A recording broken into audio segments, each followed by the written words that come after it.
کن حقائق بتلانے جا رہے ہیں، لہٰذا ویڈیو کو شروع سے لے کر آخر تک ضرور دیکھیے گا، اور اگر آپ چینل پر نئے ہیں تو اسے سبسکرائب بھی کر لیجئے۔ تو آئیے چل کر شروع کرتے ہیں۔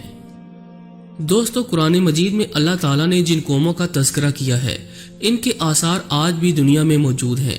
ان قوموں کو اللہ تعالیٰ نے ان کی نافرمانیوں، خدا تعالیٰ کی ذات سے انکار، رسولوں، نبیوں اور ان کے ماننے والوں پر ظلم و ستم کی انتہا کر دینے پر سخت سزائیں یعنی عذاب دیے، اور قرآن میں ہم مسلمانوں کی عبرت اور رہنمائی کے لیے ان کا تذکرہ کیا۔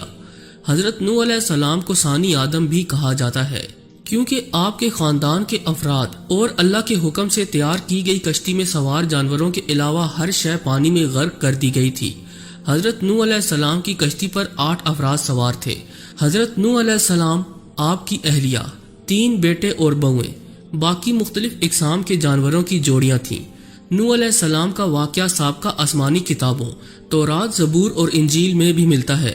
ایک عرصے سے سائنسدان حضرت نوح علیہ السلام کی کشتی کی تلاش میں تھے۔ غیر مسلم سائنسدان یہ سوال کرتے کہ اگر طوفان نوح آیا اور حضرت نوح علیہ السلام چند انسانوں اور دنیا کے تمام تر جانوروں کے جوڑے لے کر دیو ہیکل کشتی میں سوار ہوئے اور پانی کے بدترین عذاب سے بچ گئے، تو آخر وہ کشتی کہاں گئی جن میں ان سب مخلوقات نے سفر کیا؟ حال ہی میں چین کے عیسائی مبلغین اور سائنسدانوں کی ایک تحقیقاتی ٹیم نے کئی ماہ پر مشتمل اپنی تحقیق کے اختتام کا اعلان کرتے ہوئے دعویٰ کیا تھا کہ انہوں نے حضرت نوح علیہ السلام کی تاریخی کشتی کو تلاش کر لیا ہے۔ یہ کشتی مشرقی ترکی میں واقع کوہ ارارات پر ملی، جس کی چوٹی کی بلندی 12,000 فٹ ہے۔ ماہرین کی ٹیم کا کہنا تھا کہ اس کشتی کی 3 منزلیں ہیں۔ یہ کشتی کئی میٹر برف کے نیچے دبی ہوئی ہے۔ گزشتہ 200 برسوں سے 1 درجن سے زیادہ ٹیمیں حضرت نوح علیہ السلام کی کشتی کو تلاش کر رہی تھیں، جن کے بارے میں قرآن پاک میں آتا ہے کہ وہ جودی نامی پہاڑی کی چوٹی سے ٹکرا کر رک گئی تھی۔ ناظرین، چین کے ماہرین کی اس رپورٹ کو امریکی سائنسدانوں نے ماننے سے انکار کر دیا۔ ان کا کہنا ہے کہ کشتی کی لکڑی کے نمونے جو فرانسک جانچ کے لیے بھیجے گئے تھے وہ اتنے پرانے نہیں ہیں کہ ان کے بارے میں وثوق سے کہا جا سکے کہ یہ حضرت نوح علیہ السلام کے دور کی کشتی ہے، جبکہ چینی ماہرین کی ٹیم کا دعویٰ ہے کہ وہ 99% یقین رکھتے ہیں کہ یہ وہی کشتی ہے جو حضرت نوح علیہ السلام نے 4800 سال قبل اللہ کے حکم سے بنائی تھی۔ ماہرین کا کہنا ہے کہ اس کشتی کی 3 منزلیں ہیں اور اس میں کئی بڑے بڑے کمرے بھی ہیں، اور ان کمروں میں لکڑی کے ستون ہیں۔ عرب اخبارات نے بھی اس ضمن میں سوال اٹھائے تھے کہ کیا واقعی یہ حضرت نوح علیہ السلام کی کشتی ہے۔ عرب اخبارات نے لکھا کہ چینی اور ترک عیسائی ماہرین نے اپنی تحقیق کے لیے قرآن کریم کی ان آیات کا بھی مطالعہ کیا تھا جس میں کشتی کے سفر کو بیان کیا گیا۔ ماہرین کا کہنا ہے کہ کشتی کے ٹھہرنے کے جس مقام کی نشاندہی کی گئی وہ سائنسدانوں کو کوہ ارارات کی طرف لے جاتی ہے۔ گزشتہ 20 برسوں میں کئی سائنسدانوں نے کوہ ارارات کا دورہ کیا۔ ان میں سے کچھ ایک نے پہاڑی پر بنی کشتی کی شکل کی چٹان کو ہی حضرت نوح علیہ السلام کی کشتی قرار دے دیا، لیکن چینی اور ترک ماہرین نے پہاڑ کے اس برفیلے مقام پر تحقیقات کی جہاں درجہ حرارت -60 ڈگری ہوتا ہے، اور پہاڑ کے جس حصے میں کشتی کی باقیات دریافت کی گئی وہ انتہائی ڈھلوان اور خطرناک ہے۔ رپورٹ کے مطابق اس ٹیم نے 60 مختلف مقامات سے حضرت نوح علیہ السلام کی کشتی کا مشاہدہ کیا۔ یہ کشتی کئی جگہوں سے ٹوٹی ہوئی ہے، تاہم مکمل تباہ اس لیے نہیں ہوئی کہ یہ برف کی دبیج تہہ میں دبی ہوئی ہے۔ کشتی ٹوٹی ہوئی ہونے کی وجہ سے ماہرین اس کے اندر جا سکے۔ ناظرین گرامی، چینی ماہر وینگ چینگ نے باضابطہ ایک پریس کانفرنس منعقد کر کے اپنی تحقیق سے آگاہ کیا۔ کشتی کا معائنہ کرنے والے ایک چینی ماہر کا کہنا ہے کہ کشتی کا ہر کمرہ 5 میٹر اونچا ہے، اس میں کوئی بھی جانور آسانی سے سما سکتا ہے۔ چینی ماہرین نے ریڈیو کاربن ٹیکنالوجی سے کشتی کے ٹکڑوں کا مشاہدہ کیا اور دعویٰ کیا کہ یہ 4800 سال پرانی ہے۔ کشتی میں کئی صندوق بھی ملے، لیکن چینی ماہرین ان کو کھول نہیں پائے۔ ماہرین ایک مرتبہ پھر سے جدید آلات اور ایکس رے مشینوں کے ذریعے کوہ ارارات کا تفصیلی دورہ کرنے والے ہیں تاکہ تمام رازوں سے پردہ ہٹانے کے علاوہ امریکی سائنسدانوں کے سوالات کا جواب دے سکیں۔ حضرت نوح علیہ السلام کی کشتی دریافت کرنے کا دعویٰ نیا نہیں ہے۔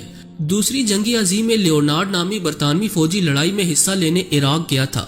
لیونارڈ کو تاریخ اور آثار قدیمہ میں کافی دلچسپی تھی، اس لیے اس نے عراق کے بازاروں میں مختلف آثار قدیمہ کی اشیاء خریدنا اور جمع کرنا شروع کر دی۔ جب وہ چل بسا تو اس کے بیٹے سائمس کے حصے میں یہ اشیاء آئیں۔ اس نے یہ اشیاء برطانیہ کے میوزیم کے حوالے کر دی۔ برٹش میوزیم سے وابستہ ماہر آثار قدیمہ اروننگ فنکل نے ان اشیاء کا معائنہ کیا۔ ان اشیاء میں سے ایک تختی بھی ملی جس پر قدیم اشوری زبان میں کچھ لکھا تھا۔ سخت مٹی سے بنی اس تختی پر لکھی عبارت کا جب انہوں نے ترجمہ کیا تو وہ حیران رہ گئے، کیونکہ تختی پر درج تھا کہ جب انسانوں کے گناہ بڑھ گئے تو خدا ان سے ناراض ہو گیا اور پھر اس نے گناہگاروں کو پانی میں ڈبونے کا فیصلہ کیا۔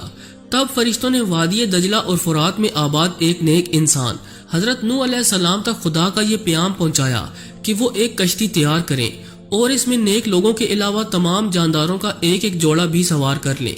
اس تختی میں کشتی کو اتنا بڑا بتایا گیا کہ وہ فٹ بال کے ایک اسٹیڈیم کے برابر تھی۔ ماہرین نے اندازہ لگایا کہ یہ تختی 4000 برس پرانی ہے، یعنی حضرت عیسیٰ علیہ السلام سے 2000 برس پہلے کی ہے۔ دوستو، اس طرح طوفان نوح کا ایک اور ٹھوس ثبوت دنیا کے ہاتھ بہت پہلے ہی لگ چکا ہے۔ عام طور پر مذہب خصوصاً اسلام کے منکرین ان واقعات کو افسانوی قصے قرار دیتے ہیں۔ یہ تمام ثبوت ان کی آنکھیں کھولنے کے لیے کافی ہیں۔ اس تختی پر یہ بھی لکھا ہے کہ حضرت نوح علیہ السلام کی کشتی آج کل کی کشتیوں کی طرح لمبی نہیں تھی، بلکہ بیضوی یعنی انڈے نما تھی۔ اس زمانے میں دجلہ اور فرات میں اسی طرز کی کشتیاں چلتی تھیں۔ کشتی کے ٹھہرنے کے مقام کے بارے میں قرآن مجید کی سورۃ الہود کی آیت نمبر 44 میں بتایا گیا کہ وہ ایک بلند مقام جودی پر جا کر رکی تھی۔ عراق اور شام کے قدیم باشندے بابل کے دور میں یہ سمجھتے تھے کہ حضرت نوح علیہ السلام کی کشتی کوہ کردہ پر ٹھہری تھی۔ یہ مشہور پہاڑ جزیرہ ابن عمر کے قریب واقع ہے۔ یہ مقام بھی اب ترکی کے حصے میں ہے، تاہم عراق کی سرحد اس سے متصل ہے۔ مسلم تاریخ دانوں نے کوہ کردہ کو ہی حضرت نوح علیہ السلام کی کشتی کے ٹھہراؤ کا مقام قرار دیا، اسی لیے یہ پہاڑ مسلمانوں میں کوہ جودی کے نام سے مشہور ہو گیا۔ تاہم عیسائی مبلغین کا کہنا ہے کہ کشتی کوہ ارارت پر جا کر رکی تھی اور یہ پہاڑ آرمینیا اور ترکی کی سرحد پر ہے۔ حضرت نوح علیہ السلام کو ثانی آدم کے علاوہ شیخ الانبیاء کا خطاب بھی عطا ہوا، کیونکہ آپ وہ پہلے پیغمبر ہیں جو انسانیت کی طرف بھیجے گئے۔ قرآن پاک میں حضرت نوح علیہ السلام کا نام 73 مرتبہ آیا ہے۔ ان کی عمر 900 برس تھی۔ نبیوں میں آپ سب سے طویل العمر ہوئے۔ حضرت نوح علیہ السلام موجودہ عراق میں آباد ایک قوم کے پاس نبی بنا کر بھیجے گئے تھے۔ جب بہت واعظ اور نصیحت کے باوجود بھی قوم نے سرکشی نہ چھوڑی تو اللہ تعالیٰ سے آپ نے اپنی قوم کے لیے عذاب مانگا۔ اللہ نے آپ کو ایک کشتی بنانے کا حکم دیا۔ 2 سال کی مدت میں کشتی تیار ہوئی، جس کی لمبائی 300 گز اور چوڑائی 50 گز جبکہ اونچائی 30 گز تھی۔ جب عذاب آیا تو آسمان سے مسلسل بارش ہونے لگی اور زمین سے چشمے ابلنے لگے، ہر شے پانی میں غرق ہو گئی۔ حضرت نوح علیہ السلام کی کشتی 6 ماہ 8 دن پانی پر تیرتی رہی اور 10 محرم کو کوہ جودی پر جا کر ٹھہر گئی۔ کئی دن تک پانی اترتا رہا۔ اس کے بعد جب خشکی پیدا ہوئی تو حضرت نوح علیہ السلام نے خسران شہر کو بسایا اور ایک مسجد بنائی۔